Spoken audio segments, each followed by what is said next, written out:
ભરૂચ પોલીસને ગેરકાયદેસર gas refilling કરવાના મોટા કૌભાંડનો પર્દાફાશ કરવામાં સફળતા મળી છે। ભરૂચની દહેજ પોલીસના સૂત્રો પેટ્રોલિંગમાં હતા તે દરમિયાન તેઓને બાતમી મળી હતી કે પણિયાદરા ગામ નજીક ગેરકાયદેસર રીતે ગેસ રિફિલિંગનું મોટું કૌભાંડ ચાલી રહ્યું છે, જેને આધારે પોલીસે દરોડા પાડતા એલપીજી ભરેલ ટેન્કરમાંથી કોમર્શિયલ સિલિન્ડરમાં ગેરકાયદેસર અને જોખમી રીતે ગેસ રિફિલિંગ કરવામાં આવી રહ્યો છે। પોલીસે દરોડા પાડતા ગેસ રિફિલિંગ કરતા તત્વોમાં દોડધામ મચી જવા પામી હતી। જોકે પોલીસે ઘટના સ્થળેથી ધનારામ લુહાર અને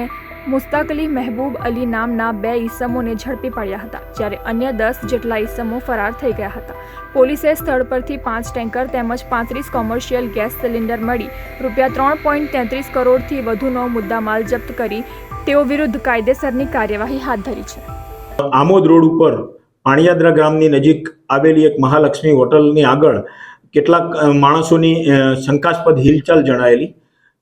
તો તેઓએ ગાડી ઊભી રાખી પોલીસના સ્ટાફના માણસો સાથે તે જગ્યા તરફ જતા તેમાંથી કેટલાક લોકોએ નાસભાગ કરેલી, જે દરમિયાન બે માણસો પકડાઈ ગયેલા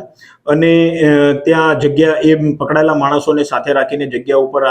લાવીને જોતા ત્યાં 8 જેટલી એલપીજીના ગેસ ભરેલી ટેન્કરો ઉભેલી હતી અને એ ટેન્કરોમાંથી ગેસ કાઢીને નાની જે કોમર્શિયલ બોટલ આવતી હોય છે એલપીજી ગેસની, એમાં ચોરી કરીને રિફિલિંગ કરવાનું કામ કરતા હોવાનું જણાયેલું।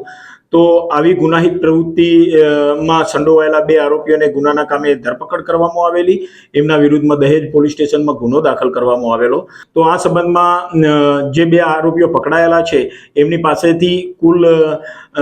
આ જે એલપીજીની ગેસની 8 ટેન્કરો હતી એમાંથી રિફિલ કરીને 37 જેટલી ગેસ કોમર્શિયલ ગેસની નાની બોટલોમાં ગેસ ભરીને ચોરી કરીને ભરવામાં આવેલો હતો। એ 37 બોટલો તથા આ ગેસ ટેન્કરમાંથી ગેસ બોટલોમાં ટ્રાન્સફર કરવા માટેના જે રબરની પાઇપ કે જે અન્ય સાધનો હતા એ તમામ સાધનો આરોપીઓ પાસેથી કબજે કરવામાં આવેલા છે અને આ આરોપીઓ આ ગેસની બોટલો હેરફેર કરવા માટે એક પિકઅપ બોલેરો ગાડી લઈને પણ આવેલા હતા, એ પણ ગુનાના કામે કબજે કરવામાં આવેલા છે।